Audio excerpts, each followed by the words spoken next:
ವಾಸದ ಮನೆಗಳಿರುವ ಪ್ರದೇಶದಲ್ಲಿ ಪೂರಕ ದಾಖಲೆ ಪತ್ರಗಳಿಲ್ಲದೆ ಮರಳುಗಾರಿಕೆ ನಡೆಸ್ತಾ ಇದ್ದ ಮಂಗಳೂರು ಮೂಲದ ವ್ಯಕ್ತಿಯ ಪ್ರಯತ್ನಕ್ಕೆ ಸ್ಥಳೀಯ ಗ್ರಾಮಸ್ಥರು ವಿರೋಧ ವ್ಯಕ್ತಪಡಿಸಿದ ಹಿನ್ನೆಲೆಯಲ್ಲಿ ಸ್ಥಳಕ್ಕೆ ಬಂದ ಕಾಪು ತಹಶೀಲ್ದಾರ್ ದಾಖಲೆಗಳನ್ನು ಪರಿಶೀಲಿಸಿ ಸಮರ್ಪಕ ದಾಖಲೆ ಪತ್ರಗಳು ಇಲ್ಲದ ಕಾರಣ ಮರಳುಗಾರಿಕೆಗೆ ತಡೆಯೊಡ್ಡಿದ್ದಾರೆ. ಅಲ್ಲದೆ ಜೆಸಿಬಿ ಯಂತ್ರ ಹಾಗೂ ಟಿಪ್ಪರ್ ಅನ್ನು ವಶಕ್ಕೆ ಪಡೆದುಕೊಂಡಿದ್ದಾರೆ.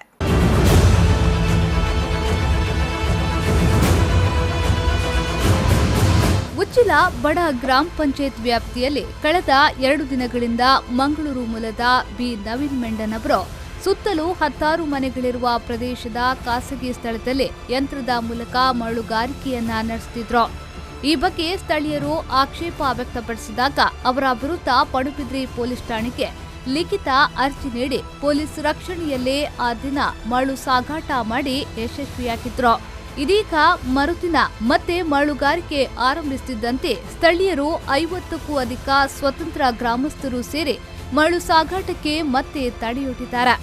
ಗ್ರಾಮಸ್ಥರ ಮನವಿಯಂತೆ ಸ್ಥಳಕ್ಕೆ ಆಗಮಿಸಿದ ಕಾಪು ತಹಶೀಲ್ದಾರ್ ಸಂತೋಷ್ ಅವರು ಮರಳುಗಾರಿಕೆ ನಡೆಸುತ್ತಿದ್ದ ಮೆಂಡನ್ ಬಳಿಯಿದ್ದ ದಾಖಲೆಯನ್ನ ಪರಿಶೀಲಿಸಿದ್ದು ಪೂರಕ ದಾಖಲೆ ಪತ್ರಗಳನ್ನು ಒದಗಿಸಲು ವಿಫಲವಾದ ಹಿನ್ನೆಲೆಯಲ್ಲಿ ಮರಳುಗಾರಿಕೆಗೆ ಬಳಸಿದ ಜೆಸಿಬಿ ಯಂತ್ರ ಹಾಗೂ ಟಿಪ್ಪರ್ ಅನ್ನು ವಶಕ್ಕೆ ಪಡೆದುಕೊಂಡ್ರು.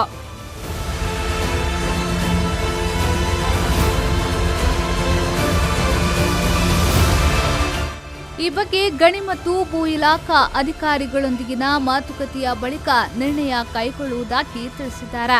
ಸೀಸ್ ಅಂತ ಅಂದ್ರೆ ನಮ್ಮ ಸೂಪರ್ದಿಗೆ ತಗೊಂಡಿದೀವಿ ಆಯ್ತಾ, ನಮ್ಮ ಸೂಪರ್ದಿಗೆ ತಗೊಂಡಿದೀವಿ. ಅದನ್ನ ಅಲ್ಲಿವರೆಗೂ ನೀವು ಯಾವುದೇ ಲಾರಿನ ಶಿಫ್ಟ್ ಮಾಡಬೇಡಿ, ಮರಳನ್ನು ಶಿಫ್ಟ್ ಮಾಡೋಂಗಿಲ್ಲ ಆಯ್ತಾ. ಸೊ ಮುಂದೆ ಏನಿದೆ ನಾವು ಮೈಸೂರು ಹತ್ರ ಮಾತಾಡಿ ಪಂಚಾಯತ್ ಹತ್ರ ಮಾತಾಡಿ ಮುಂದೆ ಏನು ಅನ್ನೋದನ್ನ ಹೇಳ್ತೀವಿ. ಅಲ್ಲಿವರೆಗೂ ನೀವೇನು ಗಾಡಿ ಮುಟ್ಟಂಗಿಲ್ಲ, ಏನು ಮಾಡೋದು.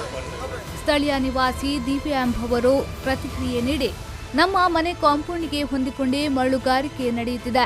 ಈ ಮರಳುಗಾರಿಕೆಗೆ ಇಲಾಖೆ ಯಾವ ಮಾನದಂಡ ಬಳಸಿ ಪರವಾನಗಿ ನೀಡಿದೆ ಗೊತ್ತಿಲ್ಲ.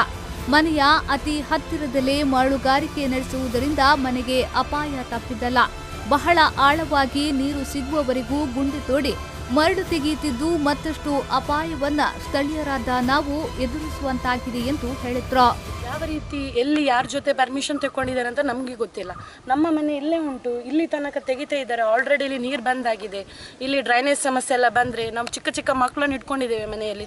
ಈ 12 ಮನೆಗೆ ರೋಡ್ ಕೂಡ ಇಲ್ಲ. ಯಾರ್ಯಾರ ಜೊತೆಯೋ ಡೊನೇಷನ್ ಮಾಡಿಕೊಂಡು ನಾವು ತಾತ್ಕಾಲಿಕವಾಗಿ ರೋಡ್ ಮಾಡ್ಕೊಂಡಿದ್ದೇವೆ. ಈಗ ಅಲ್ಲಿ ತನಕ ತೆಗಿತೀರ ಅಂತೇಳಿ ಆಲ್ರೆಡಿ ನೀರು ಬಂದಾಗಿದೆ. ಏನಾದರೂ ಸಿಂಕ್ ಆದರೆ ನಾವು ಏನು ಮಾಡೋದು?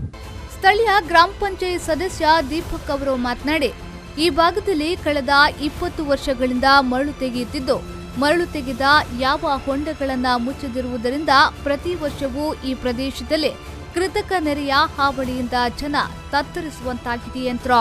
ನಿರ್ಧಾರಕ್ಕೆ ಬಂದಿದೆ ಊರವರೆಲ್ಲ, ಇನ್ನು ಮರಳು ತೆಗಿಲಿಕ್ಕಿಲ್ಲ. ಯಾಕಂದ್ರೆ ಈಗ ಆಲ್ರೆಡಿ ತುಂಬಾ ನಮ್ಮ ಒಂದು 20 ವರ್ಷದಿಂದ ಮರಳು ತೆಗೆದು ಎಲ್ಲ ಕಡೆ ನಮ್ಮ ಊರಲ್ಲಿ ಹೊಂಡ ತೆಗೆದು ಹೋಗಿದ್ದಾರೆ. ಈಗ ಅದರಿಂದ ತುಂಬಾ ಸಮಸ್ಯೆ ಆಗ್ತಾ ಇದೆ. ನಮ್ದು ನೀರೆಲ್ಲ ಹಾಳಾಗ್ತಾ ಇದೆ, ಬಾವಿಯದ್ದೆಲ್ಲ ನೀರು.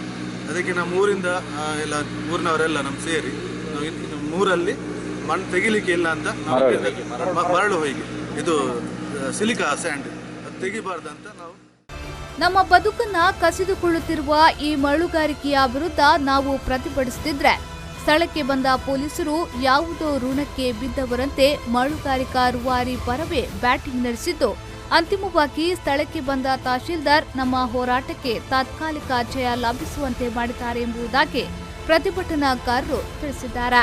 ವಿವಾದಿತ ಪ್ರದೇಶದ ಪಕ್ಕದ ಸೈಟ್ ಒಂದರ ಮರಳು ತೆಗೆದು ಹೊಂಡವನ್ನ ಹಾಗೆಯೇ ಉಳಿಸಿ ಹೋಗಿದ್ದ ಬಿ ನವೀನ್ ಮೆಂಡನ್ ಎಂಬುವರನ್ನ ತರಾಟೆಗೆ ತೆಗೆದುಕೊಂಡ ತಹಶೀಲ್ದಾರ್ ತಕ್ಷಣವೇ ಆ ಹೊಂಡವನ್ನ ಮಣ್ಣು ಹಾಕಿ ಮುಚ್ಚತಕ್ಕದ್ದು. ಇವತ್ತು ಮುಚ್ಚದಿದ್ದಲ್ಲಿ ನನಗೆ ಈ ಬಗ್ಗೆ ಮಾಹಿತಿ ನೀಡಿ ಎಂಬುದಾಗಿ ಸ್ಥಳೀಯರಲ್ಲಿ ತಹಶೀಲ್ದಾರ್ ತಿಳಿಸಿದ್ದಾರೆ. ಸುರೇಶ್ ಶರ್ಮಾಳ್, ವಿ4 ನ್ಯೂಸ್ 24/7 ಪಡುಬಿದ್ರೆ.